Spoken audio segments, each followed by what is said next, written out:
Mi querido amigo y amiga, Dios te bendiga. Yo soy tu hermano en Cristo, Pedro Álvarez, y hoy te traigo un mensaje titulado De vuelta a casa.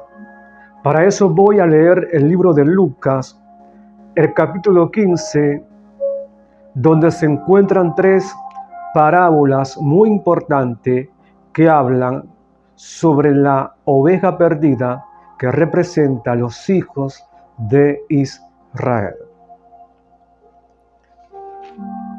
Leo el capítulo 15, parábola de la oveja perdida. Se acercaban a Jesús todos los cobradores de impuestos y pecadores para oírle. Y los fariseos y los escribas murmuraban, diciendo: Este recibe a los pecadores y come con ellos. Entonces él les refirió esta parábola, diciendo: ¿Qué hombre de vosotros, teniendo 100 ovejas, si pierde una de ellas, no deja las 99 en el desierto y va tras la que se perdió, hasta encontrarla? Y cuando la encuentra, la pone sobre sus hombros, gozoso, y al llegar a casa, reúne a sus amigos y vecinos, diciéndole: Gozaos conmigo, porque he encontrado mi oveja que se había perdido. Os digo que así habrá más gozo en el cielo por un pecador que se arrepiente, que por 99 justos que no necesitan de arrepentimiento. ¡Wow! ¡Qué hermosa palabra la que acabo de leer!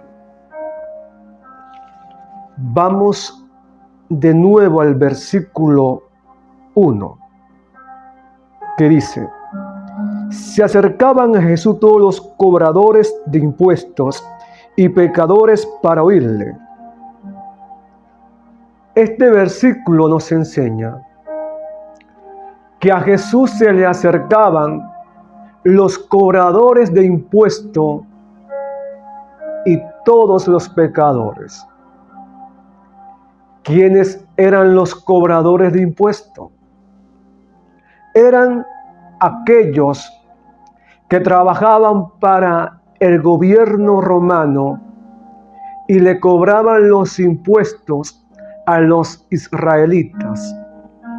Uno de estos casos es Mateo, quien era uno de los 12 discípulos de Jesucristo, pero que Jesús llamó para que se convirtiera en uno de sus discípulos, y en ese llamado decidió dejar su trabajo como cobrador de impuestos. Ellos no eran bien vistos por sus hermanos compatriotas los israelitas, porque la fama de estos cobradores era que cobraban más de la cuenta a sus compatriotas, es decir, estafaban con los cobros de impuestos. De esta manera, o por esto que hacían, sus hermanos israelitas no le tenían buen aprecio. Así que este tipo de persona era quienes seguían a Jesús, quienes fueron en busca de Jesús. Y también los demás pecadores, porque así lo menciona el versículo 1 del capítulo 15 de Lucas. Pero mira, oye lo que dice el versículo 2. Y los fariseos y los escribas murmuraban, diciendo: Este recibe a los pecadores y come con ellos. ¿Quiénes eran los fariseos? Los fariseos eran un grupo religioso de la época de Jesús muy conocido. Tenían mucho poder. Sí, por ser muy reconocidos en esa época, incluso formaban parte de aquellos hombres que se sentaban a hacer juicio contra Jesús. es decir, formaban parte del Sanedrín, que eran los que se encargaban de juzgar a una persona. Imagínate quiénes eran estas personas. Pero también estaban los escribas. Y los escribas eran los que se encargaban de traducir las escrituras o de interpretarla. Pero este tipo de persona fue los que murmuraron contra Jesús porque comía y aceptaba a los publicanos, a los cobradores de impuestos y a los pecadores. Pero Jesús le habla una parábola y le dice: ¿quién de ustedes que tenga 100 ovejas, si se le extravía una, no deja las 99 y va en busca de esa que se le perdió?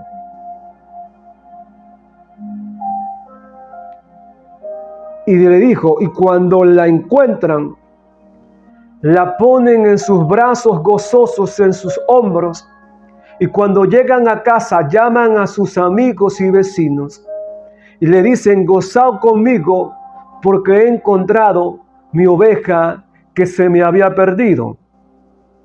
Y el Señor le dice en el versículo 7: os digo que así hará más gozo en el cielo por un pecador que se arrepiente que por 99 justos que no necesitan arrepentimiento. El Señor les dijo que cuando un pecador se arrepiente, hay gozo en los cielos, delante del Padre, delante de Dios. Acá, el hombre que es el dueño de las ovejas representa a Dios, y la oveja representa a los pecadores y al pueblo descarriado de Israel. Y que cuando ellos se vuelven a Dios, hay fiesta en los cielos. Y ese hombre que iba por la que se perdió representa a Jesús. Impresionante esta parábola, cómo nos habla y nos enseña. Y le dice otra parábola, que es la parábola de la moneda perdida.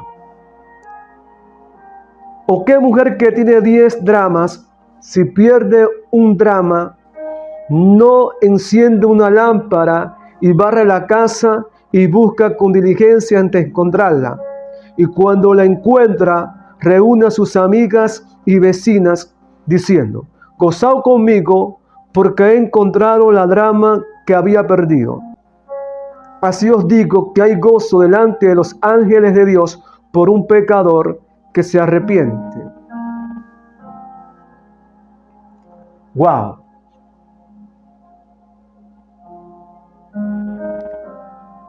La mujer representa a Dios.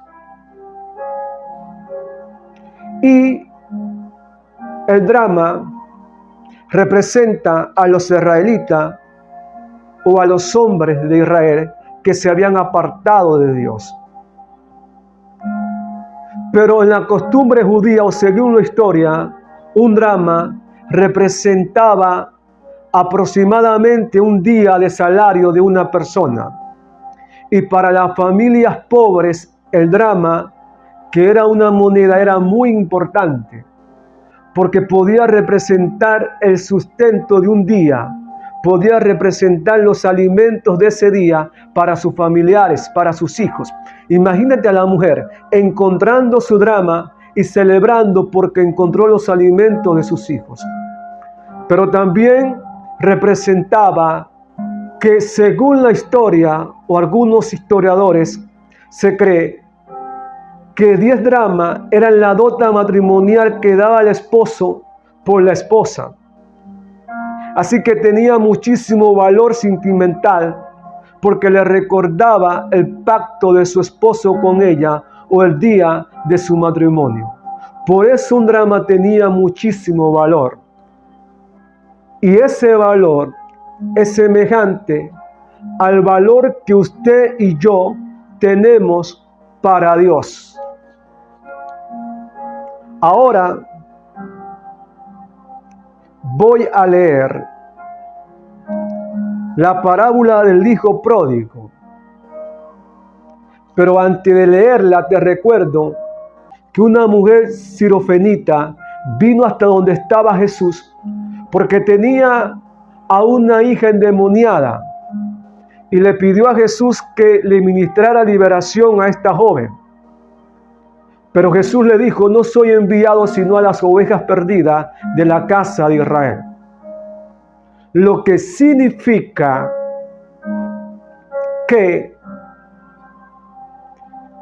como habla Pablo, que Jesús fue enviado a los judíos o a los israelitas, pero ellos despreciaron a Jesús y por esa razón se nos permitió a nosotros acudir a la predicación del Evangelio o recibir a Jesucristo como nuestro Salvador. Por esa razón se nos dio esta oportunidad. Así que Jesús fue enviado, fue a rescatar a las ovejas perdidas de la casa de Israel. Voy a leer la parábola del hijo pródigo. También dijo: un hombre tenía 2 hijos, y el menor de ellos dijo a su padre: Padre, dame la parte de los bienes que me corresponde. Y les repartió los bienes. No muchos días después, juntándolo todo, el hijo menor se fue lejos a una provincia apartada, y allí malgastó sus bienes viviendo perdidamente. El muchacho unos días después, o este hombre, se fue y no supo administrar sus bienes, y lo que hizo fue malgastar la herencia que el padre le había dado. ¡Wow! Tenerlo todo, quedarse sin nada. Versículo 14 dice: y cuando todo lo había gastado, vino una gran hambre en aquella provincia, y comenzó a pasar necesidad. Y fue y se llegó a uno de los ciudadanos de aquella tierra, el cual le envió a sus campos para que apacentase cerdos. Y deseaba llenar su vientre de las algarrobas que comían los cerdos, pero nadie le daba. Y volviendo en sí, dijo: ¿cuántos jornaleros en casa de mi padre tienen abundancia de pan, y yo aquí perezco de hambre? Me levantaré, iré a mi padre, y le diré: Padre, he pecado contra el cielo y ante ti. El muchacho, después de haberlo malgastado todo, llega un hambre a la ciudad o la crisis, a la ciudad donde él se encontraba, y tuvo que pedir trabajo. Y uno de los habitantes de esa ciudad le dio trabajo y lo envió al campo. Pero tuvo que criar cerdos. Ese fue el trabajo que le tocó. Y sabe usted que los israelitas no podían comer cerdos porque la ley lo prohíbe, porque era un animal inmundo. Así que este hombre tiene que aceptar un trabajo que para su creencia o que para la ley de su Dios representa inmundicia. No solamente eso, sino que deseaba comer de las algarrobas o de los alimentos de los cerdos, pero nadie le daba. y dijo: volveré a mi padre y le diré que me haga como uno de sus jornaleros. Padre, he pecado contra el cielo y contra ti. El muchacho decidió irse a su casa para convertirse en un jornalero.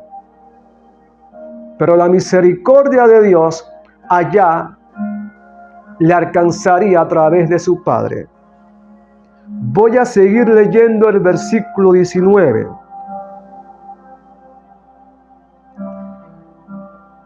Y él dijo: ya no soy digno de ser llamado hijo tuyo.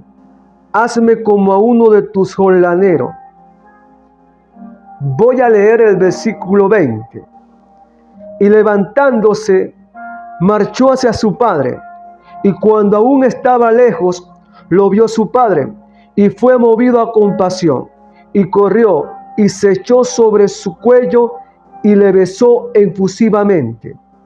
Y el hijo le dijo: Padre, he pecado contra el cielo y ante ti, y ya no soy digno de ser llamado tu hijo. Cuando el muchacho llega a su casa, el padre lo mira desde lejos, sale corriendo, se lanza sobre su cuello y lo besa. Y el muchacho lo que le dice es: Padre, he pecado contra el cielo y contra ti. No soy digno de ser llamado tu hijo. Pero mira lo que hizo el padre, versículo 22.